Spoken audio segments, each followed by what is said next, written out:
Is the CFA competing with the CFP in the financial planning marketplace?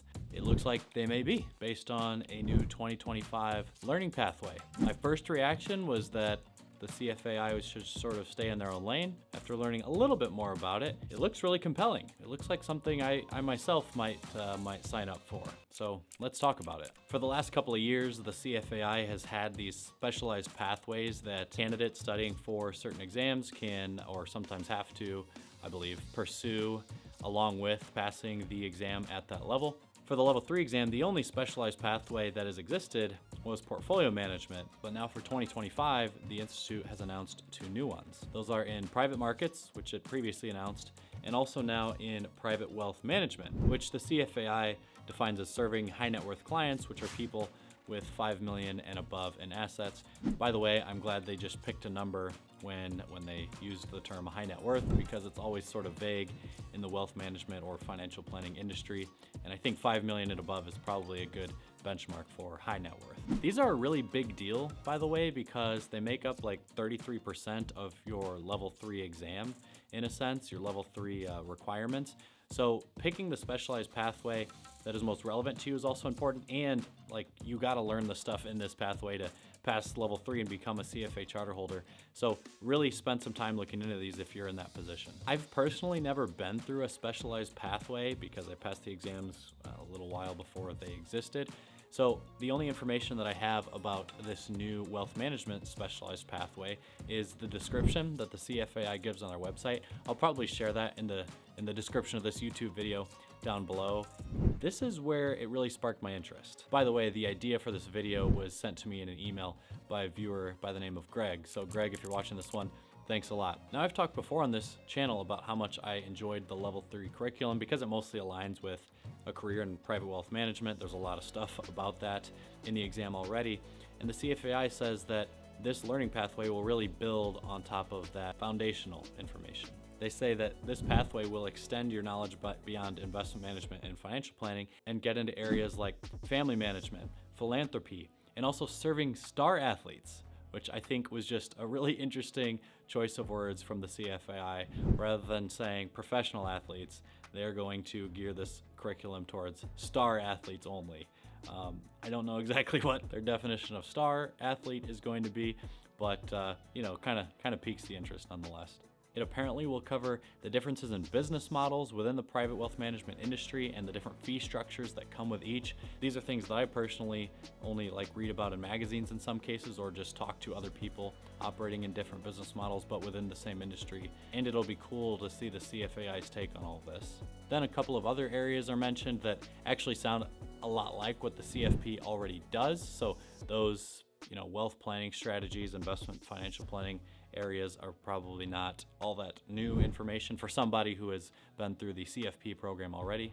But then we get into advising the wealthy as a section which covers citizenship, nationality, visas, legal residency in different countries, double taxation, maximizing your human capital, managing assets in privately owned businesses across different nations, which I can't tell if those topics would be interesting or just make you want to kill yourselves. And then oddly enough, in the descriptions of those big focuses for this new private wealth learning pathway, it did not mention anything about star athletes. So, we'll have to see what content actually makes it into this pathway in that realm. But back to the question on if the CFA Institute is competing with the CFP here. In one sense, obviously it's a little bit of competition because it's talking about financial planning topics, but they already did that with the level 3 exam.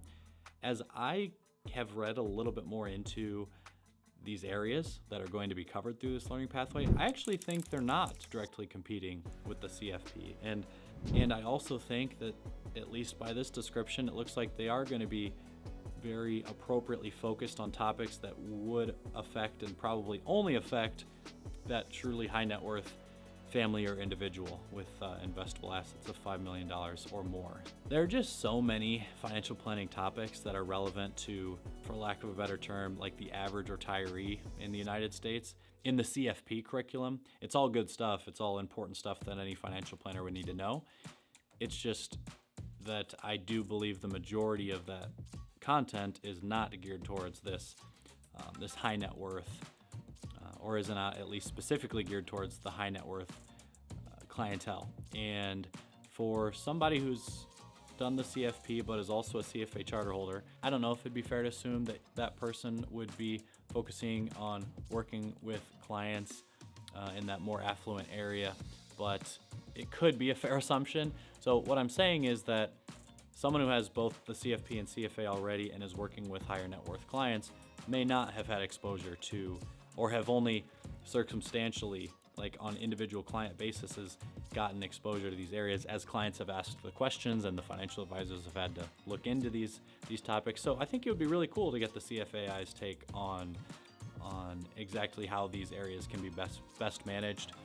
I don't know that you could market it very well. I don't think any even high net worth retail client would care that you completed the CFAI's wealth management learning pathway along with your level 3 curriculum. You know, it's just such a specific thing.